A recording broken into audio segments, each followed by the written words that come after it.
Regional security, menurut Buzan, adalah sebuah teori kompleks keamanan regional dan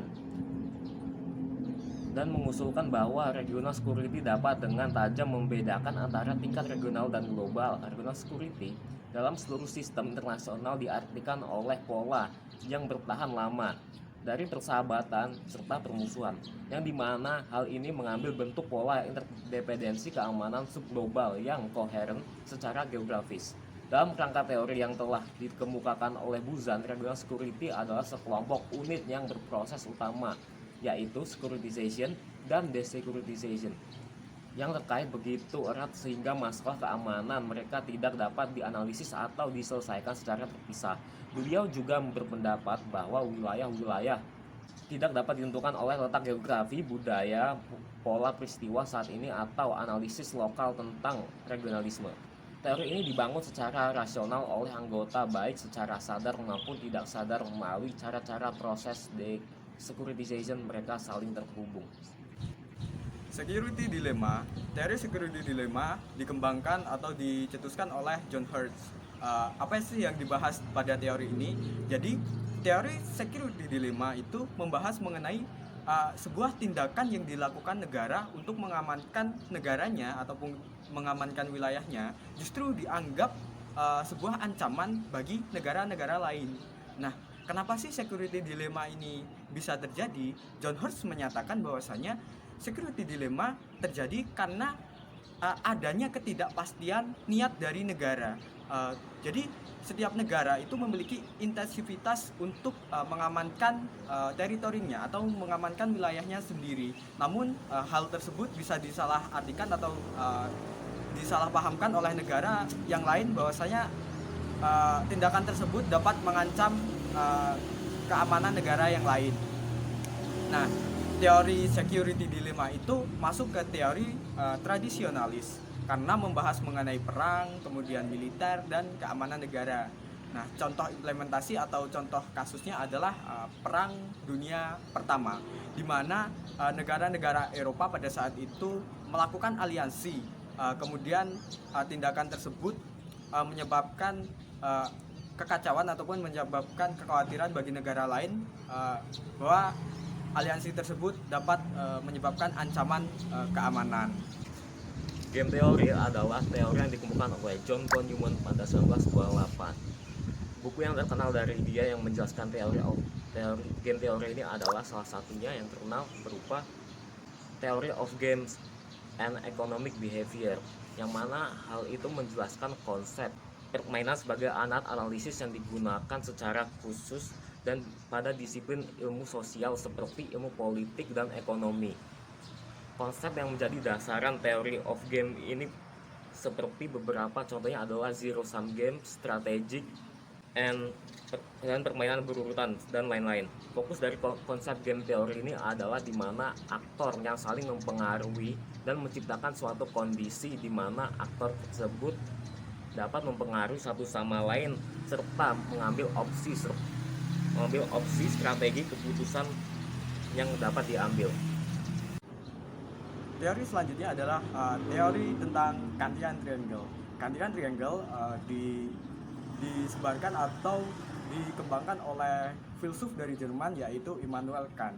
Apa yang dibahas dari Kantian Triangle yaitu ada 3 teori ataupun 3 prinsip. Yang pertama ada teori universalitas, kemudian teori kebebasan, dan teori kemanusiaan. Apa sih hubungan ataupun konektivitas dari ketiga teori ini? Yang pertama ada teori universalitas. Teori universalitas membahas mengenai tindakan moral harus dianggap sebagai aturan umum oleh manusia. Kemudian ada teori kebebasan di mana tindakan moral itu diambil bukan karena paksaan dari pihak luar.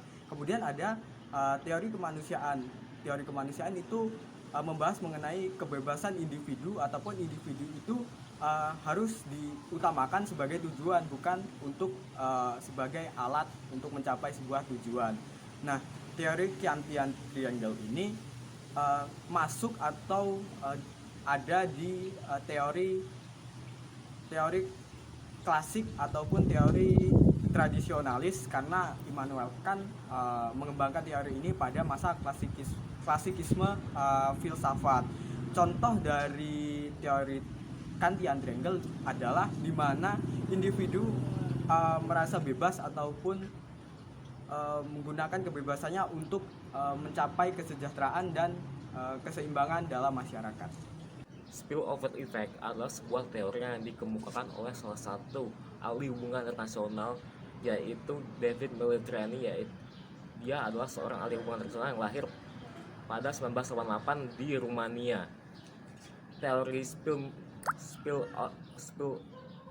spillover effect adalah teori yang ditemukan oleh David Mellitrani yang berdasarkan oleh kejadian yang terjadi di Eropa, yaitu pasca Perang Dunia Kedua. Setelah kekacauan yang terjadi di Eropa, para petinggi negara-negara atau aktor negara berusaha menjalin kerjasama dan perdamaian serta bersikap kooperatif.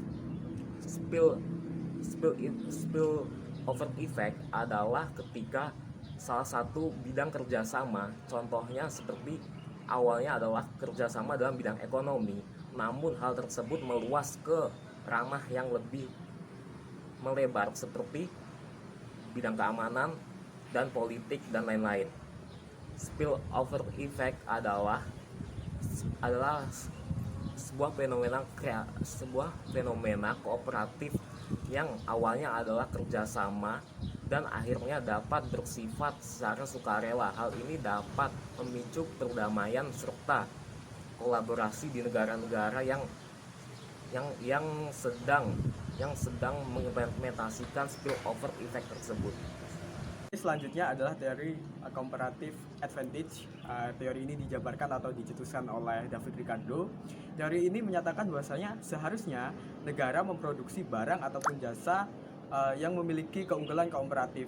Apa itu keunggulan komparatif?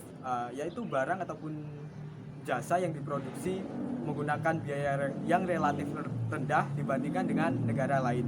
Jadi David Ricardo melalui teori ini menyatakan bahwasanya seharusnya negara-negara di dunia itu dapat mencapai efisiensi ekonomi dengan cara spesialisasi produk.